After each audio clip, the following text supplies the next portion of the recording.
Ripley, who's soaking orbital bone, is absolutely destroying them right now. Lost her absolute mind. Rhea Ripley even managed to beat him. What the hell is going on? Look at E up top, over the moonsault to take a... One word, or is it two words? War game.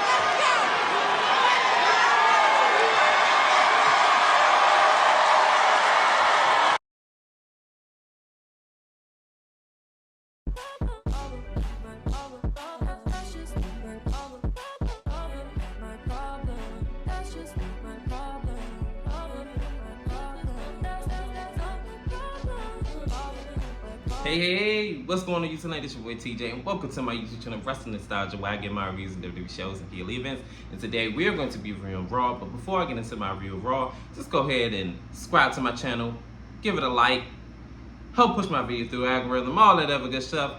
Without further ado, let's go ahead and get into my Raw review. So we get into Raw, so we open up with Liv Morgan and Raquel Rodriguez. They make their entrance and they basically say that, look, Bianca Belair and Jade Cargill, we know you in the building, so if you want to come out here, just know that we're not alone. So this is when Nia Jax comes out. She basically says that she doesn't like Raquel Rodriguez or Liv Morgan. She doesn't think about them, but she says that Jade Cargill and Bianca Belair and Naomi, she couldn't stop thinking about them. And before she can finish, thank goodness, because I'm not gonna lie, I can't stand her little slow promos and, oh, I cannot stand you. And when I get in the ring with you, I'm going to annihilate you. I'll be like, oh my gosh, girl, this is absolutely abysmal. I don't know if she's doing this on purpose or on accident, but it's not working. But anyways, this is when Jade, Bianca, and Naomi come out, and they basically says that they're not alone. This is when Io Sky comes out with them, and then they come to the ring. This is when Liv Morgan says, well, I see that you guys aren't really all that smart because it's the 5 of us and only 4 of you, so who's gonna be dumb enough or brave enough to throw the first punch and we can just go ahead and get this on or whatever. So this is when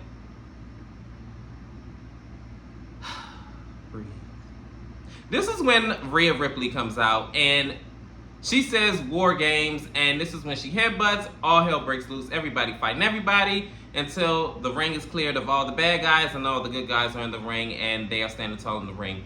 So anyways, I'm gonna keep this short and sweet, right? So I have no problem with Rhea Ripley at all.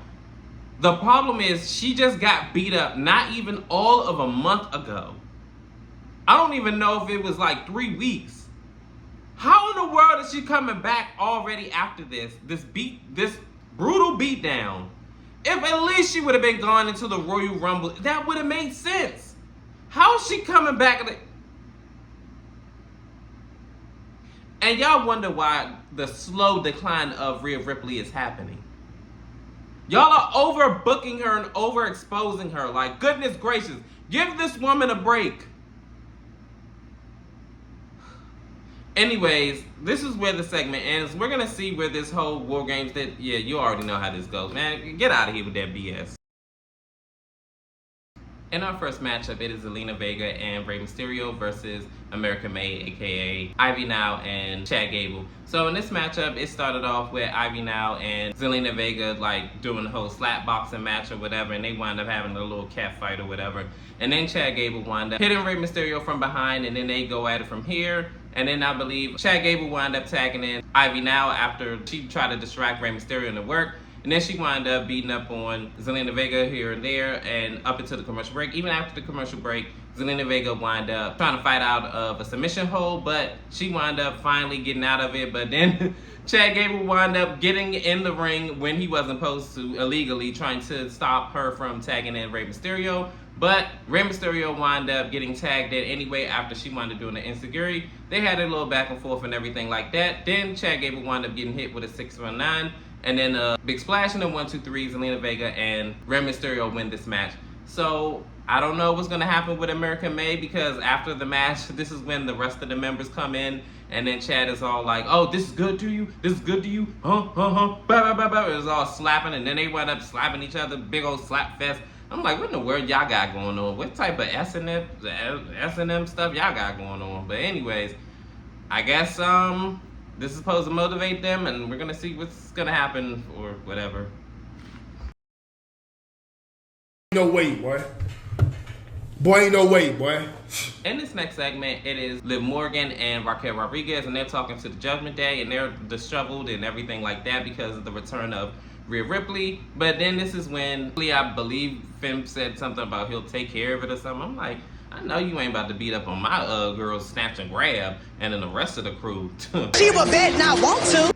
But anyways, they're still like stressing about it and everything like that. This is when the rest of the Judgment Day comes in, which is Carlito and Dominic, and basically Finn said that, oh, you beat up Damien Priest in the main event. Oh, you got this. You're gonna beat War Raiders tonight, and yeah, that's gonna motivate you.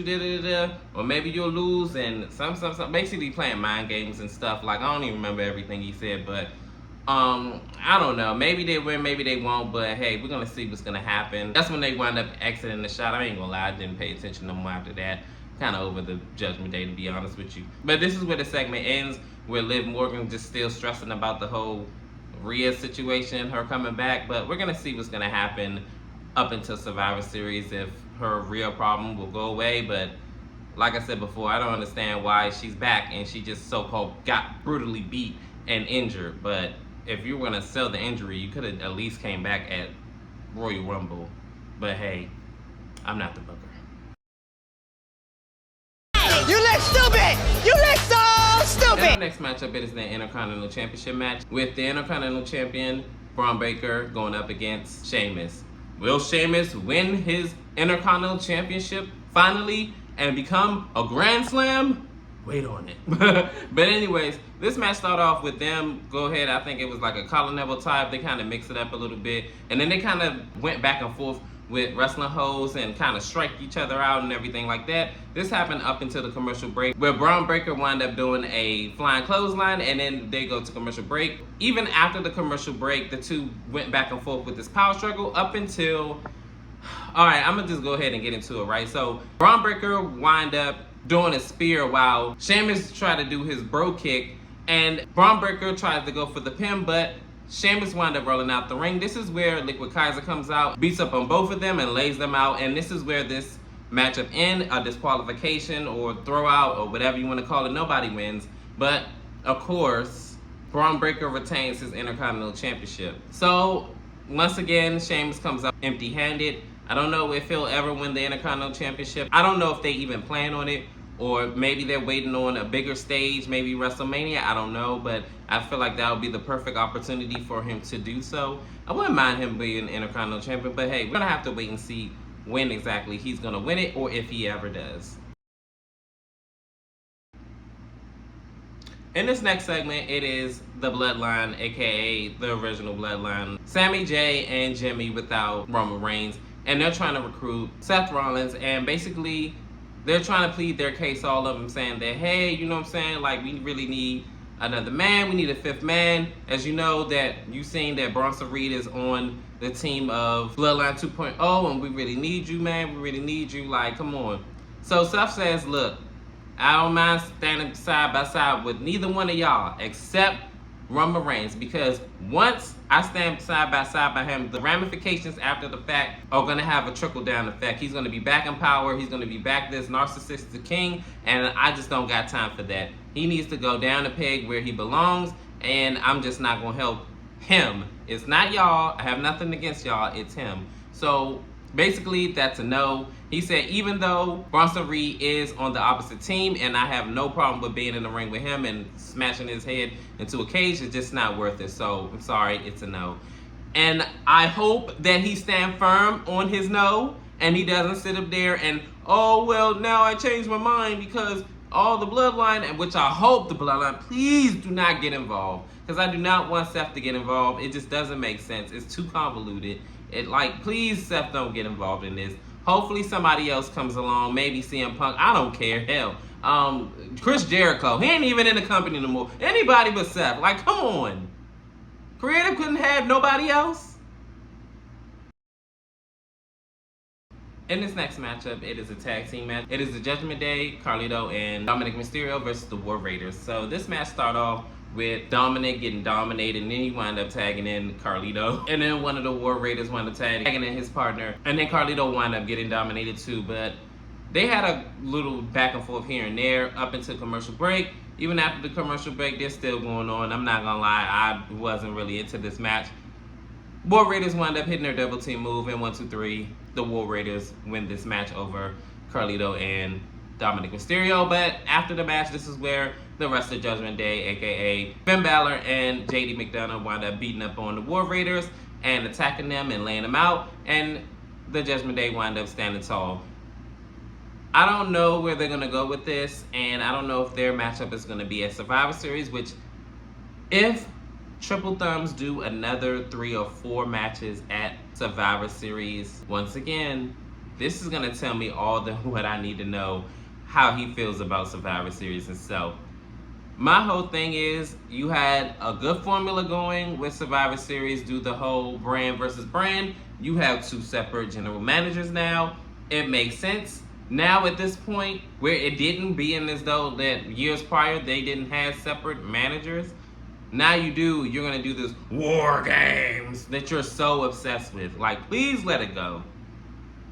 I don't know what management, please, if y'all watching this video, as far as WWE upper management, please stop doing this War Game stuff. It is taking up majority of the show, and it is not enjoyable to watch. At least to me and a good majority of fan base. Thank you, management. And finally, we are here at a main event. It is Seth freaking Rollins versus Bronson Reed. But before I even get into that match, am I the only one that's thinking that this should have been a street fight, being as though that they already had a regular match at the Saudi show?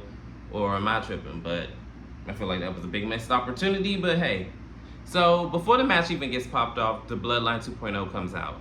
Why are they out here? I mean, Seth already said that he wants nothing to do with either side. So why make a problem when there's not one there? I guess they're still sour about him not wanting to join their team in the first place, but hey, whatever. So before they can even do anything, this is when the original Bloodline comes out and they wind up beating them up and shooting them out. And back in the ring, this is when Seth and Bronson are fighting, but Seth is beating on Bronson Reed in the corner, and then they wind up like going back and forth from here. And into commercial break, Seth was in control. I think he did like a dive out on him, and then he got back in the ring. He was like, whatever. So then the second half of this match, Bronson Reed was like just wailing on him. Like he was just ragdolling him. I remember he sat on him, and I was like, oh my gosh, I know his chest hurt. And it looked like he put all his force in those 450 pounds on him. Probably not that big, but anyways. The third half of this match, they had like a little bit more of an even playing field, like going back and forth or whatever. And it looked like Seth Rollins was going to go ahead and wrap this match up, but this is where he gets distracted by Solo Sikoa. And I'm trying to figure out, if you're in a match, you need to focus on your opponent, right? Why all it took for you to just look over there for you to just go ahead and wind up losing your focus? So this is when Bronson Reed took full advantage. He wound up beating him down. He hits his big splash, 1, 2, 3. Bronson Reed wins this match. And Solo Sikoa wound up embracing his War Games mate in the ring, and this is where the segment ends. I don't feel no way, Seth. You did it to yourself. But we all know that Seth is going to be involved with this War Games now, being as though the Bloodline wound up finagling their way into his match anyway, even though they didn't need to. But I guess since that's their, partner now, I guess that's why. But anyways, I'm not gonna lie, this Raw really didn't do it for me, only because the whole Rhea thing coming back already. If she would have came back at Royal Rumble, that would have been perfectly fine, whatever. And then this whole thing with the Bloodline 2.0 and Bloodline, I'm not gonna lie, it's kind of getting a little bit too convoluted for my liking. It's not horrible storytelling, but I just wish they would have just kept it 4 and 4. But that's just my personal opinion. But comment down below, how did you feel about Raw? Did you like it? Did you love it? Did you hate it? Worst show on earth? The best? Comment down below, like, share, and subscribe. Help me grow this channel. Your love and support is always greatly appreciated. And peace. TJ, I'm out.